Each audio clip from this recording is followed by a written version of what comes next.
Hey, it's Andrew here. So let's talk about Trump and Harris debate. We waited for a long time, right? So now that it finally happened.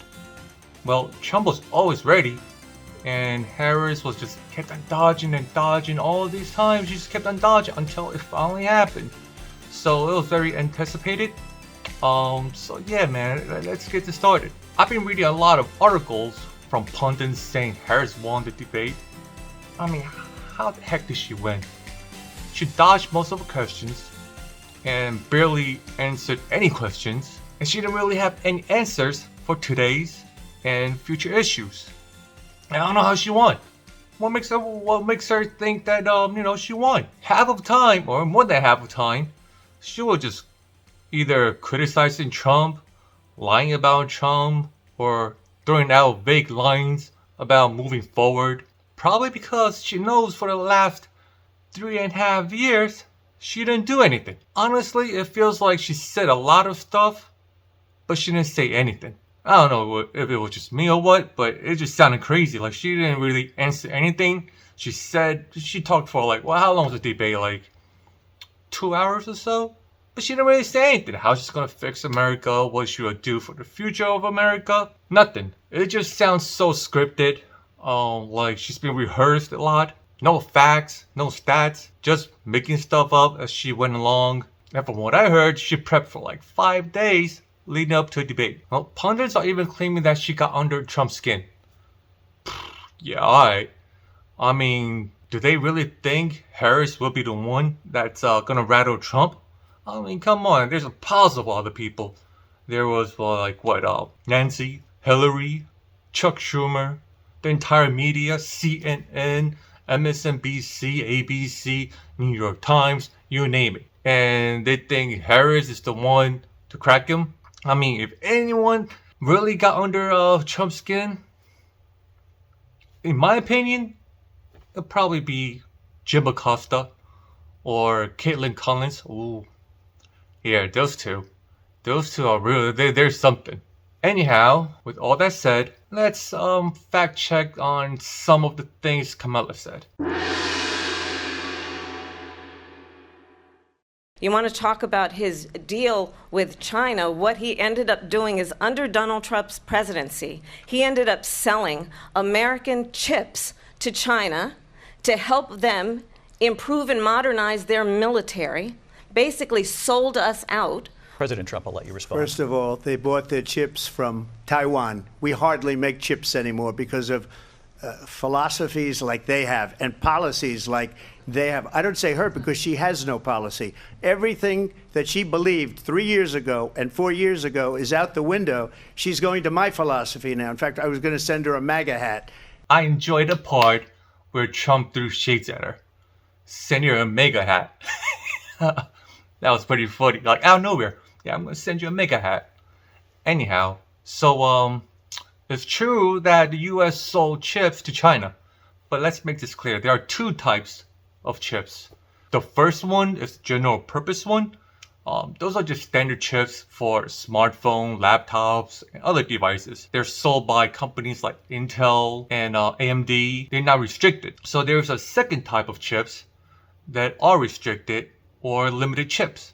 U.S. has put a restriction on the sale of advanced AI chips, especially those used for supercomputing, AI, and military purposes. NVIDIA, for example, can no longer sell its high-performance A100 and H100 chips to China. It's also true that Taiwan sells chips to China, which we think we shouldn't, but they did.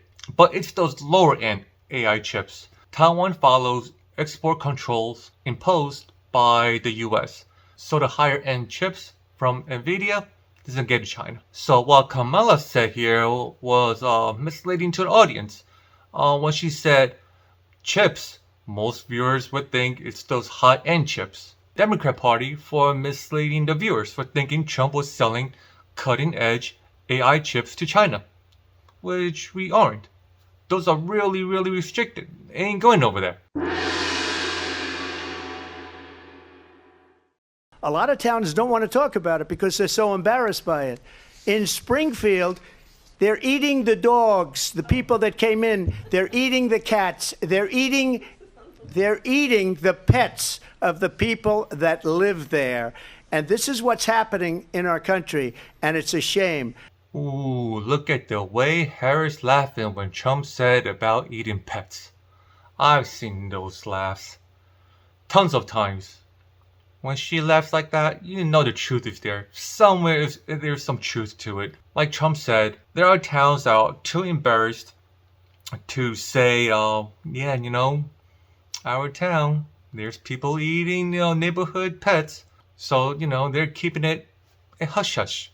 And once fact-checked by ABC, they lied on the fact-check. This isn't new.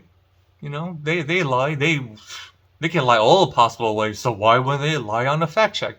Anyhow, people did report that about Haitians eating goose and someone's cat. You know, citizens have spoke about it, and there was a 911 call. Trump didn't just make this up like out of nowhere.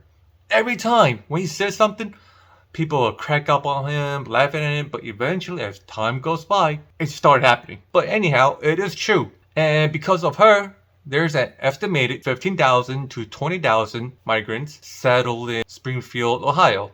I'm just saying, Haiti, it's probably like one of the poorest nations in the world. So what they did in Springfield, Ohio, it could be normal, but in our eyes, it's just wild.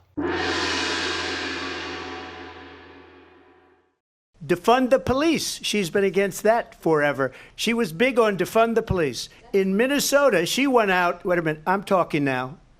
If you don't mind, please. Does that sound familiar? She went out. Well, let's get So to but Susan, this is important. Susan, I want to have add, to but weigh in here. Mr. Vice President, I'm speaking. I have to I'm weigh in. speaking. Mr. Vice President, I'm speaking. Defund the police.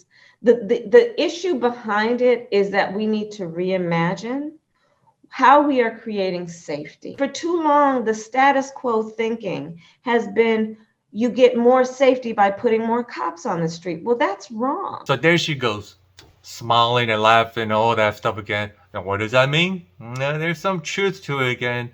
I mean, doesn't she know there's a thing called internet where people can check on their things, what people said in the past, all that stuff? Doesn't she know that? It's basically a modern history backlog. Anybody could just find it. She said we need to reimagine safety. What the heck does that mean? Reimagine safety. Reimagine safety. How you reimagine safety, right? I always believe in adding layers of safety. That's how it's always been, universally, right? From home security to retail store security, township security to nation safety. It's always about improving and adding on extra layer. That's the way how I imagined, right? But nope, the way how she imagined it is defund the police. How about she reimagine her salary? We're paying her $235,000 a year for doing nothing to protect our country. She should reimagine her salary $90,000. She shouldn't go over that $100,000 mark. I was in Cali last year for about 2 weeks, right? And I drove from the Bay to LA and then back to the Bay. So during this time, I think I must have seen like only 1 or 2 cop cars. And both of those times, I believe I was only on the highway giving out tickets. When I was in the Bay Area, it's like a pretty popular touristy area. I saw a car smashed in broad daylight. No cops appeared anywhere. I mean, it was just ridiculous. I was thinking, throughout the whole time when I was in Cali, it was like, how could this be? Like, really? For 2 weeks, I only saw 2 cop cars, and both of them were on the highway giving out tickets. There was no cars patrolling the neighborhood or anything. I mean, I'm from Jersey, and you always see a cop car here and there eventually, throughout the day. I was in Cali for 2 weeks. I didn't see any cop cars. Cali used to be like a dream state for us when we were young, like in the teens. Like, it used to be like, all we could think of is like, palm trees, beautiful weather, a beautiful beach, Hollywood, celebrities, That's where we want to be part of. You know, like, oh man, I want to be cool like that. But now it just becomes America's joke state. I'm sorry to say that, but Cali,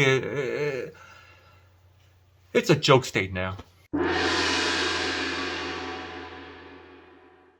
Donald Trump, the candidate, has said in this election there will be a bloodbath if this and the outcome of this election is not to his liking. It was a different term, and it was a term that related to energy because they have destroyed our energy business. That was where bloodbath was. We're going to put a 100% tariff on every single car that comes across the line, and you're not going to be able to sell those cars. If I get elected, now if I don't get elected, it's going to be a bloodbath for the whole, that's going to be the least of it. It's going to be a bloodbath for the country. That'll be the least of it. But they're not going to sell those cars. She kind of held back her smiles on this one, but she lied again. Trump didn't say it's a bloodbath if he's not elected. I mean, is it their second nature to lie or something? Is it Kamala and her campaign and her entire party? Is it their second nature to lie? They're so bad at lying. They made up a lie and used that lie to lie. You would think people know it's a lie, but they'll remind you and brainwash you into thinking it's not a lie. That's the way how they work. You like money? So do I. Please do me a favor by hitting the like button and sub to the channel. You know, I want to get paid eventually, and this is the only way it will motivate me to do more content like this. I will really appreciate if you can hit that like and sub my channel. Thank you very much.